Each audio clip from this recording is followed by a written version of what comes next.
오늘 성경 본문은 사무엘하 24장 1절로 2절까지입니다. 구약 성경 506페이지.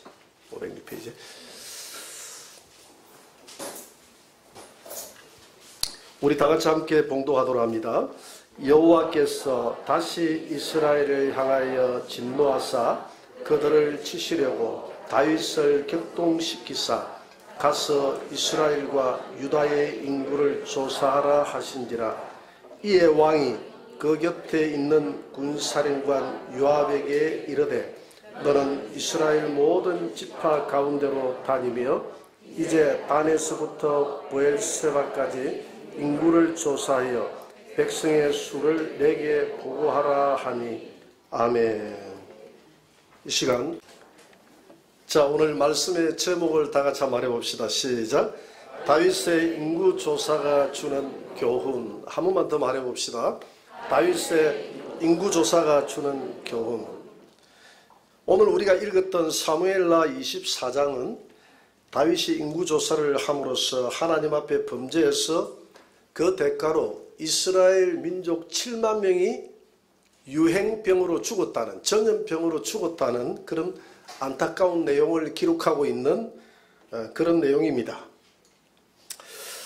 오늘 이 성경 본문을 읽으면서 우리가 한 가지 의문사항이 있어요. 그게 뭐냐면 인구조사 한번 한 것이 7만 명이나 죽어야 될 정도로 그렇게 하나님 앞에 범죄한 것인가? 그렇다면 오늘 이 땅에 인구조사하는 우리는 어떻게 되겠는가? 여러분, 인구조사하지 않는 나라가 있습니까? 우리 교회도 마찬가지예요. 해마다 교회 성도들을 그 몇 명인지 조사를 해서 교단에 보고하는 게 있어요. 다 이렇게 조사를 하고 그렇게 합니다. 왕으로서는 당연히 그 나라 백성들의 인구가 얼마가 되는지를 조사해서 정책을 결정하고 미래의 비전을 심어주고 이렇게 하는 것이 당연한 일 아니겠습니까? 그런데 오늘 하나님께서 왜 이렇게 진노했는가 하는 것에 대해서 우리가 한번 이 내면을 깊이 한번 살펴볼 필요가 있다는 것이죠. 그래서 이 문제에 대한 답을 얻기 위해서 우리는 다윗이 명령한 인구조사의 이 성격을 이해해 볼 필요가 있다는 것입니다.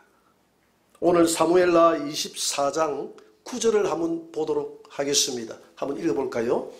요압이 백성의 수를 왕께 보고하니 곧 이스라엘에서 칼을 빼는 담대한 자가 80만 명이요 유다 사람이 50만 명이었더라.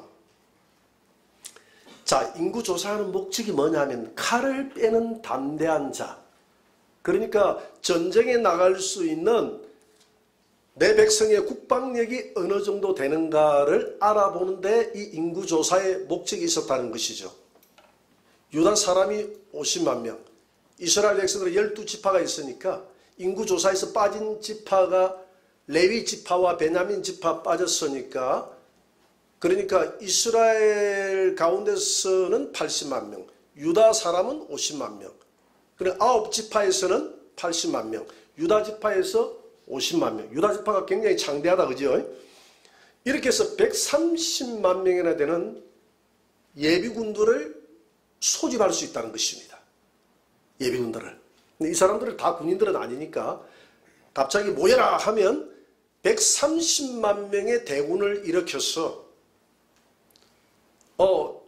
주변에 정복 전쟁을 일으킬 수 있고 우리가 또 호위할 수 있는 그런 국방력이 그 정도 된다는 것입니다.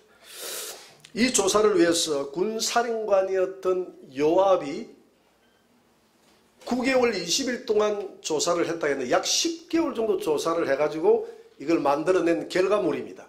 여러분, 이것은 다윗에게 있어서 대단한 하나님과의 관계를 설정하는 또 다른 문제였습니다. 다윗은 일평생 하나님을 의지하여 오다가 이 사건은 뭘 의미하느냐 하면 하나님과의 결별을 의미하는 것입니다. 이제 더 이상 하나님을 의지하지 않겠다. 물론 아이고 목사님 그것은 너무 지나친 해석입니다. 다윗이 여전히 하나님을 찬양하고 여전히 하나님을 높이고 하지 않습니까? 그건요, 그렇게 할 수 있어요. 이미 다윗의 신앙은 이미 타성화되고 형식화되기 시작합니다. 여러분, 지금 다윗이 이게 어떤 시기였느냐 하면 오늘 인구조사를 하라고 했던 이 시기가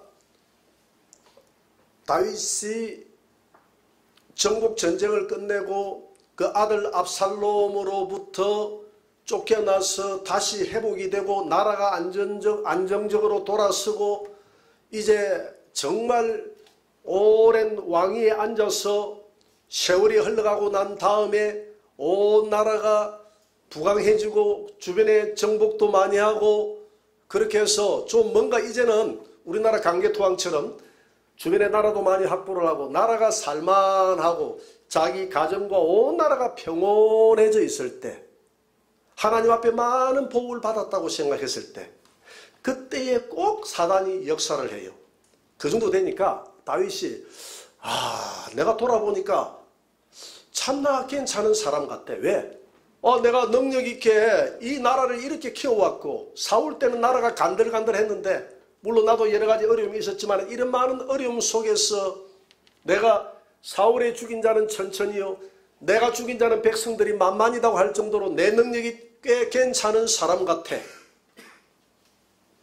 여러분, 우리 개인의 인생을 돌아보면 아마 어쩌면 한 50대, 한 60대 요 정도 되면 이런 고백이 나올만 돼요. 내가 30대, 40대는 자식 놓고 먹고 산다고 열심히 일했는데 한 50대, 60대 되니까 조금 생활이 안정이 되고 집도 하나 장만하고 이렇게 살아가다 보니까 이제 자가용도 사고 자녀들도 이제 다 키우고 좀 괜찮은 것 같아. 내가 참 잘 살아온 것 같아. 내가 열심히 살아온 것 같아. 내가 열심히 살아온 대가야.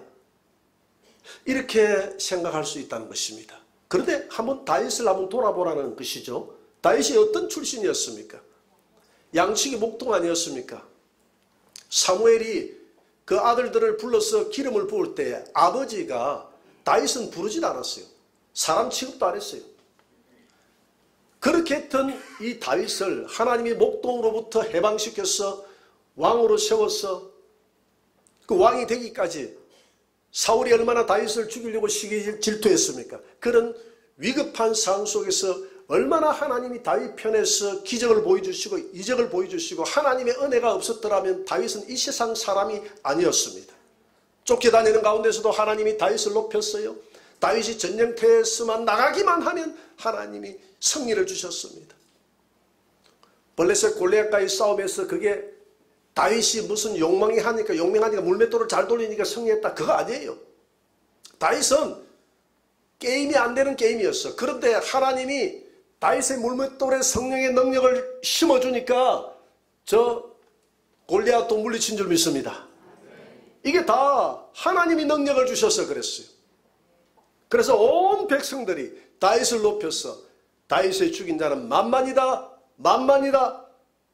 이 민족의 우상으로 세울 정도로 다윗을 하나님이 높였다 이 말입니다. 이 모든 것이 다윗이 잘나서가 아니라 다윗이 능력이 대단해서가 아니라 다윗이 지혜롭고 총명해서가 아니라 다윗이 이 나라를 잘 다스렸기 때문에 그런 것이 아니라 하나님이 다윗에게 지혜를 주셨고 하나님이 다윗의 편에서 일하셨고 전적으로 99%도 아니고 100% 하나님의 능력인 줄 믿으시기 바랍니다. 그런데 이런 오랜 세월을 지나오다 보니까 다윗의 마음속에 어느 순간인가 내가라는 교만이 들어가기 시작했다. 그래, 내 능력이 어느 정도 되는지 한번 보자. 그래서 국방력 130만 명을 딱 하고 나니까 과거에 우리는 10만 우리가 용병을 길러야 됩니다. 10만 장병을 길러야 됩니다. 라고도 이야기했지 않습니까? 그런데 130만 명이다 하면 어마어마한 숫자예요. 우리나라 지금 국방력이 60만 밖에 안 돼요. 그런데 여러분 130만이 그때 당시에 인구 비례로 따지면 지금 한 10배 정도 많잖아요. 어마어마한 숫자입니다. 이런 숫자의 병력을 일으킬 수 있다는 이 자부심을 이 다윗이 가지는 순간에 다윗의 마음속에 자부심이 뿌듯하고 내가 뭔가를 할 수 있다는 생각으로 자부심이 가득했다면 이 말입니다. 여러분, 우리가 그리스도인들이 하나님 안에서 하나님이 전적으로 여기까지 우리가 살아오게 된 것은 하나님의 은혜인 줄 믿으시기 바랍니다. 그런데 이제 제가 조금 전에 이야기했잖아요. 우리가 30대를 지나고 40대 지나고 한 50대 60대 내 삶이 안정되기 시작하면 나 괜찮은 사람이야. 하나님의 은혜를 잊어버리고, 물론 하나님 은혜 주셨지. 이제 다윗에게 있어서 그동안은 하나님이 내 인생의 주인공이었고 다윗은 내 인생의 하나님을 향한 엑스트라였는데, 이제는 다윗이 주인공이 되었고 하나님은 내 인생을 밀어주고 도와주고 내 기도에 응답해주고 모성처럼 나를 위해서 일해주시는 그런 하나님을 엑스트라로 삼는, 그런 하나님과 다윗과의 그 관계 설정을 새롭게 하는 문제가 이 인구조사였다. 다윗 스스로가 교만해지는 순간이 인구조사였다. 다윗이 하나님을 의지하는 것이 아니라 자기의 능력을 의지하는 이 순간이 인구조사였다는 것입니다. 여러분, 하나님은 어떤 죄보다도 하나님의 백성이 하나님의 은혜를 잊어버리고 하나님을 의지하지 않을 때 그것이 하나님 앞에 엄청나고 큰 죄가 된다는 것을 여러분 깨닫고 믿으시기를 바랍니다. 그래서 하나님은 이 다윗의 교만을 꺾어야 되겠다라고 생각을 했습니다. 왜? 다윗을 이것조차도 미워하는 게 아니라 내 자녀를 사랑하기 때문에 하나님이 사무엘하 24장 1절에서 이렇게 말씀하십니다. 한번 떼어봅니다. 24장 1절 다 같이 읽어볼까요? 여호와께서 다시 이스라엘을 향하여 진노하사 그들을 치시려고 다윗을 가서 이스라엘과 유다의 인구를 조사하라 하시니라. 여러분, 이 구절을 보면 다윗이 인구조사한 것은 하나님이 격동을 시켜서 인구조사를 한 것처럼 그 책임이 마치 다윗에게 있는 것이 아니라 하나님 앞에 있는 것처럼 이렇게 묘사가 되고 있습니다. 그런데 그렇지 않아요. 이 말은 다윗을 격동시켰다는 것은 격동시킨 존재가 하나님이 아니라 사단이었는데 이 다윗의 마음이 이미 교만으로 가득 차 있기 때문에 하나님이 사단에게 다윗을 격동시킬 수 있는 그 마음을 허용했다는 것입니다. 허용했다는 거예요. 여러분, 사단이 역사할 때 사단은 아무렇게나 우리에게 역사하는 게 아니에요. 우리가 통로를 열어줄 때 역사하는 줄 믿습니다. 요한복음 13장 2절에 보면 가룟 유다가 예수님을 팔 때 그냥 사단이 팔려는 생각을 심어준 게 아니에요. 사단이 예수를 팔려는 생각을 심어 넣어줬다라고 했는데 이미 이 유다의 마음속에는 돈 하면서 이 돈을 불이하게 빼돌렸다고 했거든요. 연보가 들어오면 빼돌리고 이게 통로예요. 돈에 대한 지나친, 그러니까 정직하게 돈을 버는 것이 아니라 불이하게 돈을 벌어야 되겠다는 수단과 방법을 가리지 않고 돈을 벌어야 되겠다는 이 마음의 통로를 이미 열어줬기 때문에 그 열어준 마음의 통로를 따라서 누가 역사했다? 사단이 역사했다는 겁니다. 이것 또한 마찬가지입니다. 하나님이 다윗을 격동시킨 것이 아니라 사단이 다윗을 격동시켰는데 이미 하나님께서는 사단아, 너가 다윗을 격동시킬 수 있도록 네가 마음대로 해라 하고 하나님이 이미 허락을 했다는 것인데, 왜 허락을 했느냐? 이미 다윗의 마음이 사단의 마음과 합일이 되어 있었던 거예요. 그 교만으로 가득 차 있었습니다. 교만으로 통로를 딱 열어가지고 사단아 내게 역사해다오 할 것처럼 이렇게 마음 상태가 이미 사단하고 합일이 되어 있었다는 거예요. 역대상 19장 1절 봅니다. 이 똑같은 내용을 어떻게 역대상에서는 기록하고 있는지 다 같이. 사단이 일어나 이스라엘을 대적하고 다윗을 충동하여 이스라엘을 계수하게 하니라 그랬잖아요. 앞에는 사무엘하 24장에서는 여호와 하나님이 격동시켜서 계수를 했다라고 되어 있는데, 여기서는 사탄이 격동시켜서 이스라엘 민족을 국방력을 이제 계수하게 했다 이렇게 하고 있지 않습니까? 그런데 결론적으로 하나님이 사단에게 다윗의 마음을 격동시킬 수 있도록 하나님이 허용했다 이렇게 볼 수 있는 것입니다. 여러분, 우리가 살아가면서 자면 4장 23절에 보니까 물어 지킬 만한 것보다 내 마음을 지키라. 생명의 근원이 이에서 남이니라. 우리가 사람이 살아가면서 우리 마음을 지키는 것이 은혜인 줄 믿습니다. 여러분, 우리 마음을 잘 지키지 못해서 사람들이 넘어지고 쓰러지고 평생 쌓아왔던 그런 모든 성공들이 한순간에 물거품이 되어지는 그런 일들을 마음 한번 잘못 써가지고 그런 경우들이 허다합니다. 그래서 우리는 기도할 때 늘 하나님, 내 마음을 지켜주옵소서. 내 마음이 하나님을 향해서 진실하게 도와주시고 세상을 향해서도 내가 정직하게 살아갈 수 있는 마음을 허락하여 주옵소서. 마음과 생각을 지켜달라고 하나님 앞에 기도하시기를 주의 이름으로 축원합니다. 그래서 하나님이 다윗에게 이제 징계를 내리겠다고 하나님이 결단을 하는데 하나님의 선지자 가드에게 말씀하십니다. 가사, 너는 다윗에게 찾아가 가지고 세 가지 재앙 중에 하나를 선택하라고 하라. 그래서 오늘 13절에 보니까 갓이 하나님의 명령을 받아서 다윗에게 갑니다. 그래서 왕이여, 하나님이 이렇게 말했나이다. 세 가지 중에 한 가지 재앙은 받아야 되니 왕이 하나님의 엄명을 받아 한 가지를 선택하소서. 첫째, 이 땅에 7년 기근이 있을 것입니다. 7년 기근을 선택하든지 왕이 아니면 3개월 동안, 석 달 동안을 원수에게 쫓겨서 피비린내 나는 그런 혹독한 경험을 하시든지, 그렇지 않으면 사흘 동안 전염병이 이 땅에 가득 쓸고 갈 수 있도록 하나님이 이 세 가지 중에 한 가지를 선택하라고 하는데 왕은 무엇을 선택하시겠나이까? 이렇게 물었어요. 그랬는데 다윗이 오늘 24장 14절에서 뭐라고 답변을 하느냐 하면 한번 우리가 읽어볼까요? 다윗이 가드에게 이르되 내가 고통 중에 있도다. 청하건대 여호와께서는 긍휼이 크시니 우리가 여호와의 손에 빠지고 내가 사람의 손에 빠지지 아니하시기를 원하노라 하는지라. 여러분, 이게 무슨 말이냐면 내가 사람에게 심판을 받지 않고 하나님께 심판을 받겠다 이 말입니다. 내가 하나님 앞에 범죄했으니, 하나님 앞에 내 마음이 교만했으니, 내가 정정당당하게 내가 매를 맞아도 하나님 앞에 맞지 사람에게 맞지 않겠다는 이 말이거든요.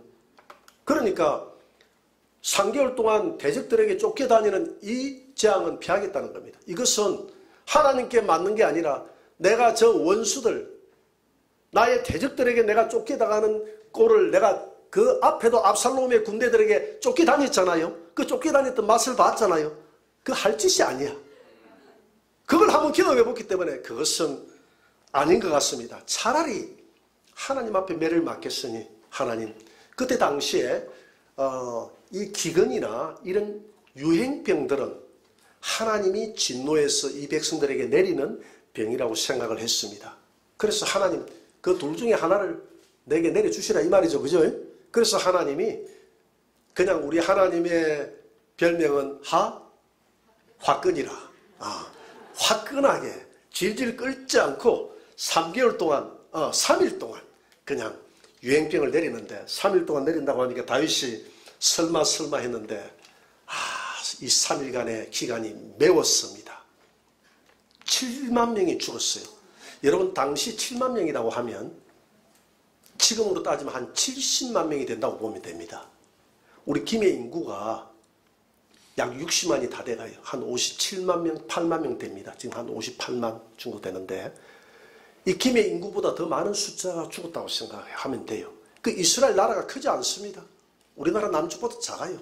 우리 경상남북도 하나 정도 합쳐놓으면 되는 이런 나라에 7만 명이 죽었다. 70만 명이 죽었다고 생각해 보세요. 이 코로나로 인해서 지금 전 세계에 죽었던 인구가 지금 약 한 30만 정도 돼요. 한번 생각을 해보세요. 그것보다 2배의 인구가 한 나라에 집중해서, 이 조그마한 나라, 큰 나라도 아니에요. 중국처럼 이런 대국도 아니에요. 조그마한 정 같은 나라에서 7만 명, 지금 인구로 따지면 70만 명이 죽어나갔다고 생각하면 이건 이스라엘 역사에 있을 수 없는 엄청난 비극이었다 이 말입니다. 우리 하나님의 진노가, 하나님의 백성이 하나님을 의지하지 않는 이것이, 신본주의의 신앙을 가진 자가 인본주의로 돌아서는 이것이 얼마나 큰지를 오늘 이 사건을 통해서 우리에게 보여주는 줄 믿습니다. 그래서 다윗이 하나님 앞에 회개하기 시작합니다. 이런 모습을 보면서 전염병을 내린다도 이렇게 강한 전염병을 내릴 줄 몰랐습니다. 다윗이 식음을 전폐하면서 하나님 앞에 기도합니다. 사무엘하 24장 17절을 한번 봅니다. 떼어보세요. 다윗이 백성을 치는 천사를 보고, 그러니까 이 유행병을 통해서 이 전염병의 배후에는 누가 있다는 겁니까? 천사가 있다는 거예요. 천사가 있다는 거예요. 천사가 있기는 뭐가 있어요? 바이러스가 있지. 그건 세상 의학이 하는 얘기고, 그런 모든 배후에는 이 세상을 움직이는 천사들이 있다는 겁니다. 이 천사를 보고 여호와께 아뢰어 이르되, 하나님, 내가 범죄했습니다. 내가 악을 행했습니다. 하나님의 은혜를 모르고 정말 거머리 같은 나를, 야곱이 그랬잖아요. 거머리 같은 야곱아 했는데, 거머리 같은 나를, 애송이 같은 나를, 저 시골 촌뜨기 같은 나를 하나님이 불렀어. 이렇게 높여주셨는데, 모든 것이 하나님의 은혜였는데, 내가 인생의 주인공으로, 하나님을 내 인생의 엑스트라로 이렇게 행했던 이 죄가, 이 악행이 얼마나 큰지요. 그런데 내가 하나님 앞에 범죄해서 이 백성들이 이렇게 죽게 되었는데, 하나님 이제 멈추어 주세요. 이 양무리는, 이 말은 이 백성은 죄가 없나이다. 주의 손으로 나와 내 아버지의 집을 쳐 주옵소서. 이 백성들을 치지 말라는 것입니다. 여러분, 나와 내 아버지의 집을 쳐달라, 이 기도는 나와 내 아버지의 집, 그러니까 내 형제의 자녀들, 내 자녀들을 치어달라는 것입니다. 여러분, 이런 기도를 할 수 있겠습니까? 제가 예언하건대 여러분들은 이런 기도를 절대 안 합니다. 그러니까 기분 좀 나쁘게 아멘을 안 하시네요. 아마 여러분들은 이렇게 기도할 것 같아요. 제 말이 맞는지 안 맞는지 보세요. 하나님, 내 죄 때문에 이들이 고통당하는 것을 보니 너무 큽니다. 하나님, 내 자식을 친다고요? 안 돼요. 차라리 내 목을 치세요. 내가 죽겠나이다. 내 자녀는 절대 안 돼요. 이렇게 기도 안 하겠습니까? 공감이 안 되는 모양이네. 다윗이 나와 내 아버지의 집을 쳐달라 이야기는 내 자식들까지 다 치라 이 말이죠. 그런데 우리는 기도에 우리는 한계선이 있습니다. 내 자녀들은 안 된다는 겁니다. 차라리 내 목숨을 드리겠다는, 이게 우리 부모의 마음 아니겠습니까? 아브라함이 하나님 앞에 아브라함 자신의 생명을 드리는 것이 쉬웠을까요? 하나밖에 없는 아들 이삭을 드리는 것이 쉬웠을까요? 자기의 생명을 드리는 것이 쉽죠. 차라리 하나님, 내 생명을 드리라고 하면 내가 드리겠는데, 어떻게 내가 100살 때 낳았던 이 아들을 하나님이 드리라고 합니까? 그건요, 아브라함의 마음이 찢어질 것 같은 거예요. 그럼에도 불구하고 이 아들을 잡으려고 하는 그 아브라함의 마음이 어떻겠느냐는 겁니다. 그때 하나님이 아브라함을 받았던 겁니다. 아브라함아, 멈추라. 이제 내가 네 마음을 알았도다. 네가 참으로 나를 경외하는 줄을 이제야 알았도다. 왜냐하면 아들을 아낌없이 줄 수 있다는 것은 네 생명을 주는 것보다 더 하나님을 경외하고 사랑한다는 것을 알았다는 것입니다. 그러면서 하나님이 우리에게 주는 교훈이 있어요. 그게 뭐냐면, 성부 아버지인 내가 내려가는 것보다 나의 하나밖에 없는 아들 독생자 예수를 이 땅에 십자가에 못 박게 해서 죽게 하는 것이 이 아버지의 마음이 더 아프고 고통스럽고 괴롭다. 믿으십니까? 그렇지만 내 백성을 살리기 위해서 내 자녀를 주노라. 이게 하나님의 사랑입니다. 그런데 지금 이 다윗은 예수 그리스도의 모형이라고 하지 않습니까? 하나님. 지금 하나님의 그 마음이 다윗에게 들어간 거예요. 다윗이 이제야 하나님의 그 은혜를 깨달았습니다. 나와 내 가정과 내 아비집을 다 쳐도줬습니다. 이 말은 내 생명은 물론이요 내가 가지고 있는 내가 소중하게 여기는 모든 것을 쳐도줬사오니 하나님이여 나 때문에 이 백성 이 앞뒤 분별을 하지 못하는 이 양떼들 이 백성들을 치지 마시옵소서. 이게 바로 모세의 기도 아닙니까? 생명책에서 내 이름을 제하여 가도 이 백성을 살려달라고. 이게 바로 바울의 기도 아닙니까? 내가 저주를 받아서 지옥에 들어간다 한다 할지라도 하나님 이 골육신청 이 민족은 살려달라고. 여러분 우리 마음속에 이런 하나님의 마음이 임하기를 주의 이름으로 축원합니다. 하나님은 이 고백을 받고 싶어 하는 거예요. 하나님이 이 기도를 받았습니다. 이 기도를 받았습니다. 그래서 하나님이 이 기도를 받으시고 됐다. 다윗아 이제야 네가 내 마음을 알겠니? 내가 분노하는 마음을 알겠니? 물고기가 물을 떠나서 살 수 없어. 너는 하나님의 은혜를 떠나서는 살 수 없는 존재야. 사람들이 아무리 자기가 잘났다고 해도 아무것도 내 은혜가 아니면 아무것도 안 돼.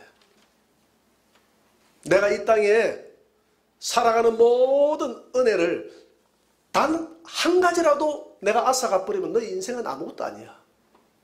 너는 티끌 같은 존재야.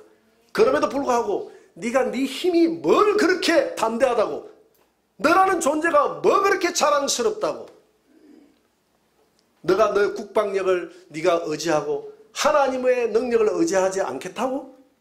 지금까지 네가 이렇게 되어온 것이 내 은혜지 네 힘이라고? 하나님은 이걸 깨닫기를 원하시는 것입니다. 믿으십니까? 네. 여러분들이 지금까지 여기까지 오신 것은 전적으로 하나님의 은혜이심을 믿으시기 바랍니다. 네. 대한민국이 이렇게 된 것은 전적으로 하나님의 은혜예요. 우리 교회가 이만큼이라도 온 것이 하나님의 은혜예요. 10,000명이요 10만 명이 모인다는 교회도 그 목회자가 무슨 능력이 있어서 된 게 아닙니다. 하나님의 전적인 은혜예요. 여러분들이 살아가고 있는 이 와중에 여기까지 온 것도 전적으로 하나님의 은혜입니다. 은혜로다 은혜로다 하나님의 은혜로다. 모든 영광을 변함없이 하나님께 돌리시고 내가 살든지 죽든지 모든 것이 하나님께 있나이다라고 하나님께 고백하고 하나님께 여러분들의 인생을 맡기시기 바랍니다. 이 기도를 받으신 하나님께서 해결책을 다윗에게 주십니다. 이 유행병에서 내 진노를 거둘 수 있는 그 방법을 하나님이 다윗에게 준다. 내가 이제 더 이상 네가 내 방법대로 한다면 내가 진노를 멈추겠다. 다윗아 이제 네가 낮아졌느냐? 예, 낮아졌습니다. 네가 나를 모든 것이 내 은혜인 줄 깨달았느냐? 깨달았습니다. 멈춰 주십시오. 멈추는 것도 방법이 있다. 어떻게 해요? 오늘 사무엘하 24장 18절입니다. 한번 봅니다. 다 같이. 이날에 갓이 다윗에게 이르러 그에게 아뢰되 올라가서 여부스 사람 아리우나의 타작마당에서 여호와를 위하여 제단을 쌓소서 하매. 그 다음에 25절 보세요. 그래서 다윗이 행동으로 옮깁니다. 어떻게 그곳에 아리우나의 타작마당에서 이제 제단을 쌓고 하나님 앞에 번제와 화목제를 드립니다. 한번 봅니다. 그곳에서 여호와를 위하여 제단을 쌓고 번제와 화목제를 드렸더니 이에 여호와께서 위한 기도를 들으시며 이스라엘에게 내리는 재앙이 그쳤더라. 여러분 이 아리우나의 땅에서 이 장소를 하나님이 지정해 줬어요. 너는 반드시 이 땅에 내가 지정해 주는 이 장소에서 제단을 쌓고 그곳에서 번제와 화목제를 하나님 앞에 드려야 된다. 드릴 때에 내가 재앙을 멈추겠다. 그래서 다윗은 이 아라우나의 이 땅에서 하나님 앞에 제단을 쌓고 하나님 앞에 번제와 화목제를 드렸더니 하나님이 재앙을 거쳤더라. 자, 이 똑같은 내용 오늘 사무엘하 24장에 똑같은 내용이 기록된 게 있는데 바로 역대상 21장 1절입니다. 한번 역대상 21장 1절을 한번 보도록 합니다. 역대하 21장 1절 한번 떼어보세요. 같이 한번 읽어볼까요? 솔로몬이 예루살렘 모리아산에 여호와의 전 건축하기를 시작하니 그곳은 전에 여호와께서 그의 아버지 다윗에게 나타난 곳이요 여부수 사람 오르난의 타작마당에 다윗이 정한 것이라. 자, 보세요. 이 다윗의 아버지 이 솔로몬의 아버지 다윗에게 하나님이 나타나서 여부수 사람 오르난의 타작마당에서 번제를 드렸던 그곳에 화목제를 드렸던 그곳에 솔로몬이 예루살렘 성전을 세웠다는 것입니다. 믿으십니까? 그래서 솔로몬이 예루살렘 성전이 서 있는 곳이 무슨 산이라고 그랬죠? 모리아산. 이 모리아산이 바로 오르난의 타작마당인데 여기서는 오르난이라고 했고 사무엘 하에서는 아라우나라고 했는데 이게 같은 이름이에요. 우리 성경에 이 같은 이름이 다르게 사용되어지는 경우들이 많이 있습니다. 바울도 시몬, 우리 베드로도 시몬이라고 하고 베드로라고도 하지 않습니까? 아브람도 아브람, 야곱, 이스라엘, 오르난, 아라우나 이렇게 이름이 다를 수가 있다 이 말입니다. 그래서 이 아라우나의 타작마당은 곧 모리아산이고 모리아산은 솔로몬의 성전이 서 있는 곳이고 또 모리아산 하니까 우리가 생각나는 것이 하나 있는데 뭡니까? 이삭이 아브라함이 이삭을 드렸던 곳이 모리아산이에요. 그러니까 이 모리아산이 결론적으로 뭐냐면 이 모리아산에 하나님의 성전이 서 있는 지금 이스라엘 솔로몬의 성전이 서 있는 그곳이 모리아산이다 이 말입니다. 이곳이 아라우나의 타작마당이고 이곳이 오르난의 타작마당인데 이곳에서 네가 번제와 화목제를 드릴 때 내가 그치겠다. 여러분 이곳에서 달려 돌아가신 분이 있는데 골고다 언덕이 바로 이 모리아산에 있는 줄 믿으시기 바랍니다. 이곳이 바로 예수님이 십자가에 달려 돌아가신 곳이 바로 이 모리아산이에요. 그러니까 우리 이삭은 누구의 모형이라 그랬죠? 예수님. 이삭이 모리아산에서 하나님이 아브라함을 이삭을 드릴 때 하나님이 아브라함아 네가 내 마음을 알겠느냐 독생자 아들을 드리는 마음을 알겠느냐 그 모리아산에서 나 하나밖에 없는 아들 독생자 예수가 십자가에 매달릴 때 그 아들을 십자가에 매달리게 하는 하나님의 마음을 알겠느냐 성부 아버지의 마음을 알겠느냐 이 말이거든요. 이곳에 솔로몬이 성전을 세웠고 이곳에 타작마당에서 화목제와 번제를 드렸다는 것은 우리 예수 그리스도가 이 땅에 우리 인간들을 위해서 하나님 앞에 번제와 화목제물로 십자가에서 드려질 땅이 바로 아라우나의 타작마당인 것을 믿으시기 바랍니다.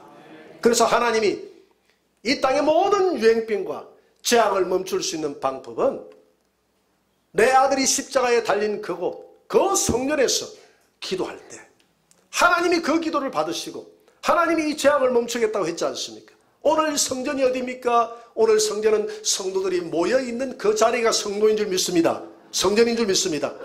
그 자리에서 이 장소에서 우리의 교만과 우리의 죄를 하나님 앞에 자백하며 우리가 손을 들고 하나님 우리가 잘못했습니다. 지금까지 살아온 것이 하나님의 은혜였는데 내 은혜로 살아왔다고 생각했습니다. 내가 잘나서 여기까지 돈도 벌고 내가 잘나서 내 자식도 잘 키우고 살아온 줄 알았습니다. 나의 잘남을 자랑했습니다. 나의 부유함을 자랑했습니다. 용서하여 주옵소서. 이 장소에서 하나님 앞에 용서를 비는 기도를 드리라 이 말입니다. 할렐루야. 오늘 교회들이 하나님이 이 땅에 내리는 여러 가지 유행병 이런 코로나 이까지도 하나님께서 이런 모든 모습들을 통해서 우리에게 하시는 하나님의 말씀이 있어요. 동일한 말씀입니다. 교만하지 말라. 인본주의로 돌아서지 말라. 인간들이여 너희들이 할 수 있는 일이 뭐가 있느냐. 아무것도 없다. 이런 조그만 유행병 앞에서 쓰러지고 자빠지는 것이 인생 아니냐. 너희들이 그렇게 대단한 존재가 아니야. 인간이 뭘 할 수 있다라고 생각하지 말고 하나님 앞에 겸허하게 교만을 끊고 인본주의가 아니라 신본주의로 돌아서서 하나님이여 하나님이여 이 땅의 모든 생사복의 권세는 하나님께 있나이다. 하나님은 높일 수도 있고 낮출 수도 있고 가난하기도 하고 부하기도 하고 지옥의 소울에 집어넣을 수도 있고 빼낼 수도 있고 그것이 모든 생사복이 하나님께 있음을 우리가 고백해야 된다 이 말입니다. 그러나 오늘 이 시대에 우리 사람들은 오늘 우리 교회는 너무 바벨탑을 쌓아갑니다. 어떤 바벨탑요? 인본주의. 인간이 뭔가를 해낼 수 있다는 하나님을 의지하지 않는 그 바벨탑을 쌓아가는 그런 풍습들이 그런 문명이 어느 순간인가 우리 성도들의 생각과 영혼 속에까지 스며들어와서 교회가 세속화되고 교회가 하나님을 의지하지 않습니다. 여러분 기도원에 사람들이 모이잖아요. 이전에 제가 90년도 초에 서울 삼각산을 한번 다녀왔습니다.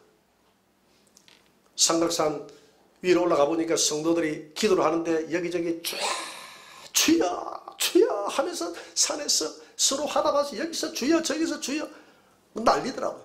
그랬더니 같이 올라가신 분이 그래요. 그때 내가 집사였으니까 집사님 80년도에는요 이것보다 훨씬 더 80년도로 여기 올라오면요 마치 여름에 개구리가 자글자글자글 개굴개굴 하듯이 온 산이 그냥 막 기도한다고 개굴개굴 했습니다. 그런데 이제 기도 소리가 점점 띄엄띄엄해져 가네요. 근데 그 뒤에 제가 서울에 직장에 있어서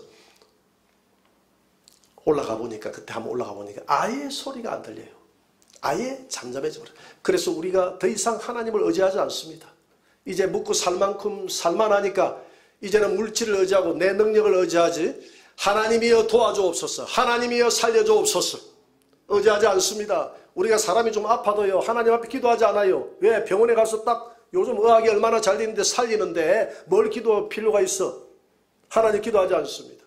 교회가 너무 인본주의화 돼갑니다. 하나님의 뜻을 망각하고 인간의 모든 생각과 이성이 너무 앞서가는 시대가 되어버렸습니다. 이때 하나님이 우리에게 이 땅에 있는 모든 교회들에게 경고하는 것입니다. 오늘 똑같은 내용이에요. 교만하지 말라. 다윗이 교만하여 이렇게 7만 명이 죽어 나아져버리는 것을 보지 않았느냐. 이 땅에 있는 모든 교회들이여 모든 인간들이여 교만하지 말고 하나님 앞에 겸허하게 돌아오느라. 하나님 앞에 겸손해야 된다. 모든 주권이 하나님께 있음을 인정하고 하나님께 손을 들고 다시 하나님께 의지하고 네가 인생의 주인공이 아니라 너는 하나님의 영광을 위해 살아갈 네 인생은 엑스트라라는 사실을 알고 하나님을 높이고 하나님의 영광을 위해서 살아야 되는 것이 인간의 본분임을 깨달아라. 우리에게 주시는 하나님의 음성을 오늘 이 말씀을 통해서 겸허하게 한번 받아들이시고 내가 지금 서 있는 자리에서 넓고 높게 볼 것이 아니라 내 자신을 보자 이 말입니다. 내가 얼마나 내가 초창기에 가졌던 하나님을 의지했던 믿음이 지금 하나님을 얼마나 의지하고 있는지 아니면 내가 내 능력을 의지하는 것은 아니지 다윗처럼 내가 여기까지 온 것이 하나님의 은혜로다 말만 하나님의 은혜로다 하면서 실제적으로는 내 능력과 내 힘, 내 자랑을 하고 있는 것은 아닌지 우리가 겸허하게 돌아보면서 하나님 나의 교만과 죄를 용서해 주옵소서. 오늘 이 땅에 일어나는 여러 가지 유행병, 코로나 이런 모든 그것뿐만이 아닙니다. 많은 재앙들을 쳐다보면서 하나님 앞에 높아져 있는 우리 안에 있는 견고한 진들이 하나님의 말씀으로 성령의 능력으로 완전히 무너지고 오직 예수 그리스도만이 내 안을 사로잡고 작든지 크든지 모든 것을 하나님께 맡기며 하나님 앞에 지혜를 구하고 하나님 앞에 겸허히 엎드리며 내 자녀들도 내 인생도 하나님 앞에 다 맡기고 그렇게 살아가는 우리 신앙을 회복하는 저와 여러분들이 되시기를 주의 이름으로 축원합니다. 이 시간 찬양 하나 드리겠습니다. 하늘의 문을 열어주옵소서. 하나님 우리의 기도를 들어주시고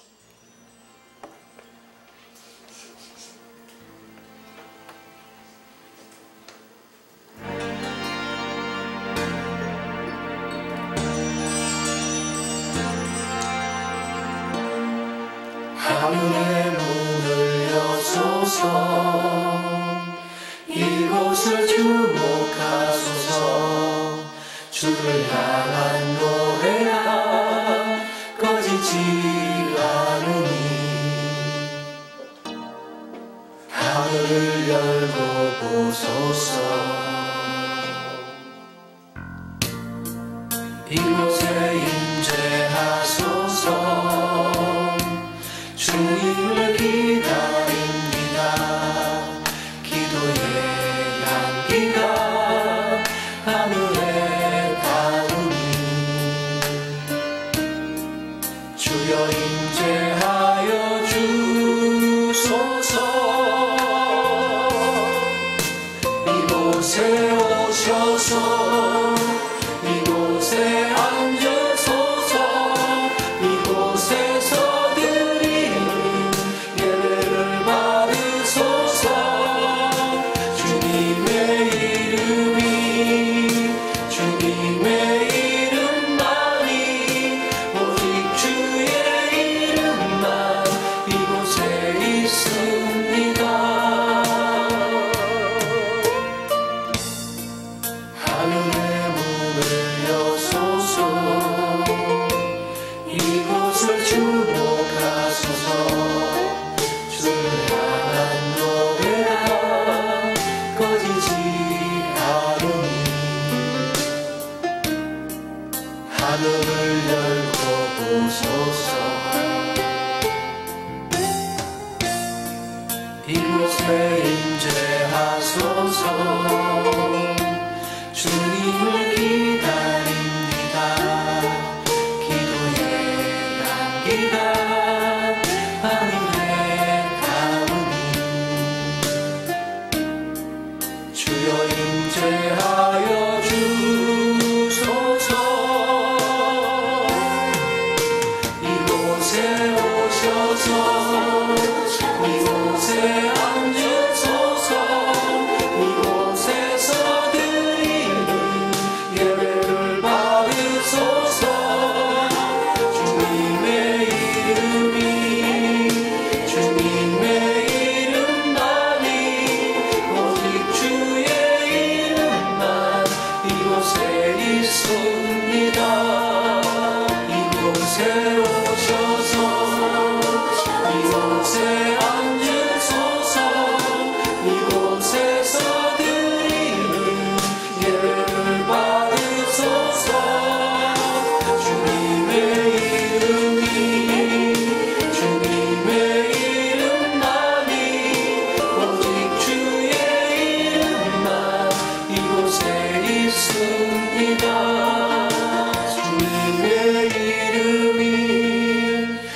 주님의 이름만이 오직 주의 이름만 이곳에 있습니다. 우리 다 같이 가슴에 깍지를 끼고